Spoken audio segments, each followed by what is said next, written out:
नमस्कार, मी शिल्पा गुजर. भाग्य विजय या आमच्या विशेष कार्यक्रमात आपल्या सगळ्यांचं मनपूर्वक स्वागत करते. आपल्या सोबत आहेत औरंगाबादचे डॉक्टर विजय चाटोरीकर. दर रविवारी 3 वाजता आम्ही तुम्हाला भेटतो. सरांकडून आपण वेगवेगळ्या पद्धतीने मार्गदर्शन घेत होतो. सगळ्या आपण या पूर्ण एपिसोडमध्ये मला वाटतं आपण सगळ्या रत्नांबद्दल जाणून घेतोय. आजचं जे रत्न आहे ते हिरा हे सदा के लिए. शुक्राचं रत्न हिरा. सरांबद्दल थोडक्यात माहिती करून देते. सर गेल्या 22 वर्षांपासून या क्षेत्रात काम करतायत. मागच्या 3 पिढ्यांपासून ही परंपरा सुरू आहे. ज्योतिषशास्त्र आणि वास्तुशास्त्रात त्यांनी PhD केली आहे. The pride of India Bhaskar award सुद्धा त्यांना मिळालेला आहे. सर तुमचं खूप खूप स्वागत आहे आमच्या या कार्यक्रमात. आणि आज आपण हिऱ्याबद्दल बोलतोय. हिरा सगळ्याच लोकांसाठी खूप असं छान. हिरा म्हणजे काय असं खूप हिऱ्याबद्दल बोललं जातं. हिरा हे नाव म्हणजे एकदम उत्स्फूर्त करतं माणसाला. आणि आहेच ते काय शुक्राचं रत्न आहे. त्याबद्दल माहिती सांगतो थोडक्यात की दुर्मिळता आहे, त्याच्यामध्ये कठीणता आहे आणि सौंदर्य पण आहे. सौंदर्य, दुर्मिळता आणि त्याची कठीणता, आणि हे 3 गुणांमुळे त्याला शतकोटी मणीवर असं उपमा मिळालेली आहे. म्हणजे हे शुक्राचं जे रत्न आहे, शुक्र हा आपण पाहिला ना की आपल्या जीवनामध्ये फार महत्त्वाचा आहे. म्हणजे वैवाहिक जीवन असो का आपलं जनरल आपण एकाकी जीवन जगणारे लोकांना सुद्धा याच्यामध्ये फार महत्त्वाचं असतं. किंवा आपण साधू संन्यासी जे म्हणतो ना, त्यांच्यासाठी सुद्धा ही जी रत्न आहे हे म्हणजे विना सौंदर्यासाठीच नाही किंवा ऐश्वर्य उपभोगण्यासाठीच नाही, तर ते सगळ्याच बाबीमध्ये म्हणजे तुम्हाला एखाद्या गोष्टीवर विजय मिळवायचा आहे. आणि हिरा आपल्याकडे असलं की आपल्याला कसं वाटतं की डायमंड आहे मेरे पास. म्हणजे एक ती भावनिकता असली की एक माणसाला रिचपणा येतो ना, आणि खुश होऊन जातं माणूस की यार. पण दुर्दैव आपलं असं आहे की आपल्या भारतातले बरेच हिरे इथून गायब झालेले आहेत. म्हणजे नेलेले आहेत. गायब झाले म्हणल्यापेक्षा इंग्रजांनी भरपूर आपला कोहिनूर हिरा इंग्रजांनी नेलेला आहे. असे ही जी डायमंड बाबतीमध्ये जर आपण आज पूर्ण एपिसोड घेणार आहोत, तर डायमंड आपल्या जीवनामध्ये काय काय काम करू शकतो, ह्या सगळ्या गोष्टीचा अभ्यास आपण आजच्या ह्या एपिसोडमध्ये घेणार. आणि मला फार आनंद वाटतो की जेव्हा शुक्राबद्दल बोलताना एक उत्साह असतो, एक मनामध्ये, आणि रोमॅन्टिकपणा, सगळ्या गोष्टी ज्याला म्हणतो ना आपण, उत्साह, चंचलता, सौंदर्य, ह्या सगळ्या गोष्टी असे भरभरून प्रेमाच्या ज्या काही योग असतात ते ह्या रत्नामध्ये आहेत. आणि ह्या रत्नाबद्दल आज आपण जाणून घेऊ. आणि तेच आपल्याला जाणून घेताना एक पाहायचं की ज्योतिषशास्त्राच्या दृष्टिकोनातून हे हिरा आपल्याला काय काय उपयोगात येतं हे आज सांगायचं. हे मला स्वतःलाच खूप असं छान वाटतं. आज आपण हिऱ्याबद्दल बोलतो, एक वेगळ्याच प्रकारचा उत्साह माझ्यातही दिसतोय, मला तुमच्यात सुद्धा दिसतो आहे. हिरा कोणकोणत्या क्षेत्रातल्या कार्यरत व्यक्तींनी घातला तर जास्त लाभदायक ठरतो? महत्वाचं एक तर शिल्पा तुला सांगतो की तुझ्यासाठी फार महत्वाचं, जे लोक म्हणजे ज्यांच्या प्रतिष्ठा आणि प्रसिद्धीसाठी, आता तुमचं जे माध्यम आहे ते मीडिया आहे, त्याच्यासाठी सुद्धा तुम्हाला ते हिरा कामाला येतो. नट नटी जे असतील आणि सौंदर्याचे प्रसाधनाचे जे व्यवसाय करतात, किंवा ज्वेलर्स आहेत, किंवा ज्यांच्याकडे स्त्रियांचा जास्त संबंध येतो, किंवा जिथं स्त्रियांशी संबंधित व्यवसाय कोणतेही असतील त्या ठिकाणी हे आपण हिरारत्न धारण करू शकतो. किंवा आपण असे तुमचे कार्यक्षेत्र असेल, किंवा राजकारणी लोकांमध्ये सुद्धा ऐश्वर्य उपभोगण्यासाठी. बरेचदा कसं असतं की आता आणि काही लोकांच्या घरी पण असं असतं की घरामध्ये खूप काय असतं, नोकर चाकर असतात, पण मानसिकताच नसते त्यांची की ऐश्वर्य उपभोगण्याची. म्हणजे जुन्या काळात एक म्हण होती, मग बरेच जुने लोक सांगायचे, आपलंच खावं पण आपल्या मांडी आड खावं. म्हणजे लोकांना दिसलं नाही पाहिजे की आपण काय करतोय. तर ही जी भावना आहे ते हे हिऱ्यामुळे काय होतं की माणसाला दाखवून खायची सवय लागते की मेरे पास जो भी है यार मैं दुनिया को दिखाऊंगा और उसके बाद मैं वो हे करूंगा. लोकांना असं वाटलं पाहिजे की मी काय आहे. लोकांना दाखवण्यासाठी, प्रेझेंटेशनसाठी, लोक आपलं ऐश्वर्य दाखवण्यासाठी लोक डायमंडचा पण तिथं वापर करू शकतात. विविध क्षेत्रातले त्यातल्या त्यात राजकारणी लोकांना हे लाभदायक आहे. तसंच पाहायला गेलं तर इंजिनिअरिंग क्षेत्रातले टेक्निकल लोकांना सुद्धा हे तेवढाच लाभदायक असतो. त्याचं कारण असं की त्यांना जे काही प्लॅनिंग किंवा प्लॅन्स असतात, किंवा त्यांचे जे काय म्हणतो कल्पकता, ही याच्यानं वाढू शकते. बुद्धीसाठी आणि कल्पकतेसाठी सुद्धा हे तेवढंच काम करतो. सौंदर्य खुलवण्यासाठी पण तेवढंच काम करतो. अनेक गोष्टीतून ह्याचा आपल्याला लाभ घेता येऊ शकतो. नक्कीच. मला अजून विचारायचं की हिरा म्हटलं का तो हिरा असतो. म्हणजे मी इतर रत्नांबद्दल तुम्हाला हा प्रश्न विचारते, पण मला परत आमच्या प्रेक्षकांसाठी हा प्रश्न विचारायचा की हिरा त्याचं वजन नेमकं काय असावं जर एखाद्या व्यक्तीला ते घालायचं? कसं असतं की वजन जर आता हे आपण सेंटमध्ये मोजतो. कॅरेटवर हिरा घेणं हे कोणालाही परवडण्यासारखं नसतं. कारण मिनिमम एक जर कॅरेटचा घेतला तर तुम्हाला मिनिमम जर साध्या क्वालिटीचा जरी घेतला तुम्ही हिरा, आणि त्यात जर 1 कॅरेट 1.25 कॅरेटचा घेतला तर 1,00,000-1.5 लाखाच्या वर जातो. तर त्यामुळे तो 1 कॅरेटचा नाही, पण सेंटमध्ये वापरू शकतो. तर मिनिमम 20 वर्षाच्या पुढची असेल त्यांनी 50 सेंट किंवा 40 सेंटपेक्षा जास्तचा तो वापरला पाहिजे.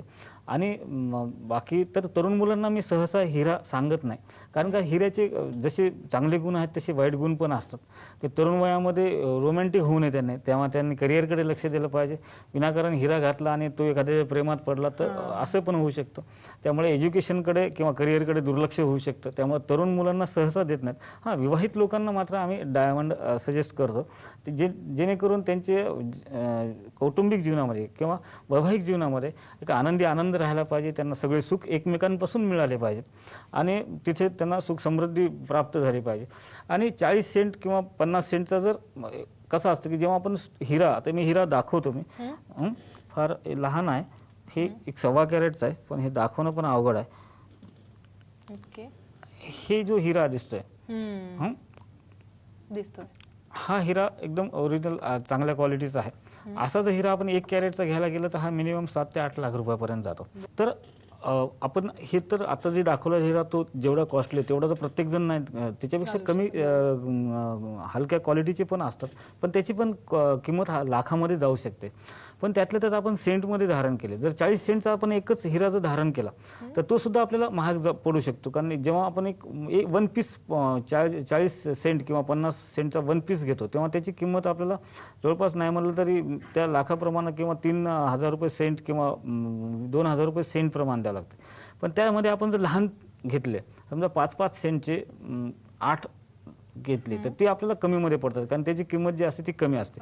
ती 400-500 रुपये सेंट प्रमाणे आपल्याला पडतात, त्यामुळे ते आपण धारण करू शकतात. माझं म्हणणं काय की तुम्हाला जर हिरा धारण करायचा तर तो तुम्ही हे नका पाहू की तुम्ही किती सेंटचा वापरताय. हिऱ्याचं अस्तित्वच फार मोठं आहे. तुम्ही 2 सेंटचा का 10 सेंटचा जरी वापरला तर तो तुम्हाला तिथे इफेक्टिव्ह ठरणार आहे आणि तो पॉझिटिव्ह रिझल्ट नक्कीच देईल. ओके, म्हणजे खरं तर इतर आपण रत्नांबद्दल जेव्हा बोललो तेव्हा आपण कॅरेट बद्दल बोललो, अगदी 9 कॅरेट बद्दल बोललो, पण आपण जेव्हा हिऱ्याबद्दल बोलतो तेव्हा आपण अगदी सेंट पासून सुरुवात करतोय. म्हणजे त्याचं महत्व केवढं आहे हे याच्यावरनं दिसून येत आहे. सर, हे रत्न कधी धारण करायचं याच्याबद्दल काही माहिती देऊ शकता? हे रत्न शुक्रवारी पहाटे सूर्योदयाच्या वेळेस जे शुक्राचा होरा असतो त्यामध्ये आपण ते धारण केलं पाहिजे, जेणेकरून त्यावेळेस स्नान शुद्धी वगैरे करून पूर्वेकडे तोंड करून हे सोन्यामध्ये किंवा व्हाईट गोल्डमध्ये पण चालतं, प्लॅटिनममध्ये पण चालतं, पण सहसा गोल्डमध्ये घातलेलं चांगलं.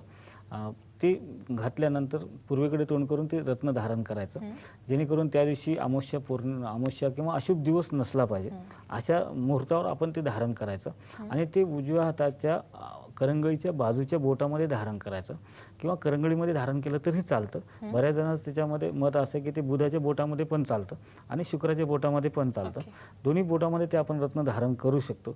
त्यासोबतच हे धारण करत असताना एक महत्त्वाचं आहे की ह्याच्यासोबत कधीही पुष्कराज रत्न धारण नाही करायचं, कारण हे दोन्ही एकदम विरुद्ध टोकाचे आहेत. कारण शुक्र गुरु जो आहे तो देवांचा गुरु आहे आणि शुक्र हा दैत्यांचा गुरु आहे. हा दोघांमधला फरक आहे, त्यामुळे हे दोघांचे विचार नाही जमत.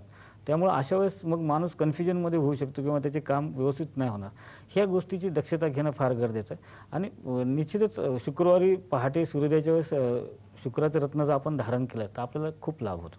ओके, कोणत्या राशीच्या व्यक्तींनी हिरा घालावं असं तुम्ही सांगू शकता? एक महत्त्वाचं सांगतो मी शिल्पा की वृषभ रास ही शुक्राची रास आहे, त्याचा स्वामी शुक्र आहे. तसंच तुळ राशीचा स्वामी पण शुक्र आहे. ह्या दोन्ही राशीच्या लोकांना हे शुक्राचं रत्न हिरा जे आहे ते चालतं. त्यासोबतच शुक्र तो आपल्या कुंडलीत कसा बसलेला आहे त्यासोबत मला वाटते कर्क राशीच्या लोकांना पण हे चालतं आणि धनुराशीच्या लोकांना पण डायमंड किंवा मीन राशीच्या लोकांना पण हे डायमंड घातलेलं चालतं. असं राशीनुसार घालू शकतो आपण. ओके, जन्मकुंडलीनुसार सुद्धा हिरा घालता येऊ शकतो का? महत्त्वाचं तेच आहे, मी प्रत्येक वेळेस सांगत आलोय की राशीनुसार घालण्यापेक्षा जास्त करून आम्ही प्रेफर करतो जास्त की तुमच्या कुंडलीनुसार तुम्ही रत्न धारण केले पाहिजेत. प्रत्येक वेळेस ते सांगतो की जीवनरत्न, कारकरत्न आणि भाग्यरत्न आपल्या कुंडलीनुसार जर आपण ते धारण केले तर त्यामुळं आपल्याला निश्चित फायदा होतो. काय असतं की आता लग्न, जन्मकुंडलीमध्ये लग्न असेल, समजा वृषभ लग्न असेल तर तुम्ही निश्चित धारण करू शकता. तुला लग्न असेल तर तुम्ही डायमंड धारण करू शकता. त्यासोबतच शुक्र तुमच्या कुंडलीमध्ये द्वितीय, तृतीय, चतुर्थ, पंचम, सप्तम, नवम, दशम आणि एकादश या स्थानामध्ये जर शुक्र असेल तरी तुम्ही हे रत्न धारण करू शकता. त्याचसोबत जर भाग्यस्थानाचा स्वामी शुक्र असेल, तो धनस्थानामध्ये द्वितीय स्थानामध्ये विराजमान असेल, तरी तुम्ही हे रत्न धारण करू शकता.